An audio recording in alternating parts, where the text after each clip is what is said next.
কবিগুরু রবীন্দ্রনাথ ঠাকুরের কৃপণ আমি ভিক্ষা করে ফিরতেছিলাম গ্রামের পথে পথে।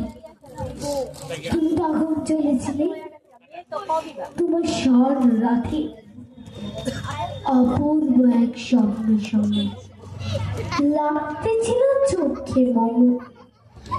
কি বিচিত্র শোভা তোমার, কি বিচিত্র সাজ। আমি মনে ভাবতেছিলাম এই কোন মহারাজ আজ শুভক্ষণে রাত পোহালো। ভেবেছিলেন তবে আজ আমার দাঁড়ে দাঁড়ে ফিরতে নাহি হবে। বাহির হতে নাহি হতে কাহার দেখা পেলেন পথে। চলিতে রাত ধনু ধান্য ছড়াবে দুই ধারে।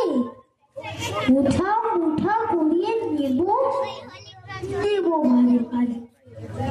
দেখি সহসা রথ থেমে গেল আমার কাছে এসে।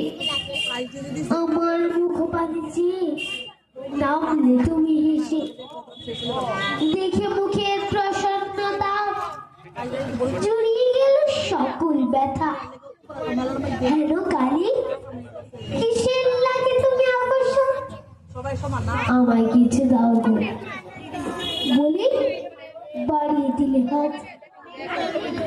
বুড়ি কি কথা রাজাধিরাজ, আমায় কিছু দাও গো। সুরে ক্ষণকালের তরে রইল মাথা নিচু। তোমার কি ভাব আছে ভিখারি ভিক্ষুকের কাছে? কেবল কৌতুকের বসে আমার প্রবঞ্চনা। ছুরি হতে দিলেন তুলে একটি ছোট কণা। জবে পাত্র খানি ঘরে এনে উজাড় করে। কি ভিক্ষা মাঝে সোনার কণা দেখি। তিনি রাজ ভিখারি রে স্বর্ণ হয়ে এলো ফিরে। তখন কাঁদে চোখের জলে।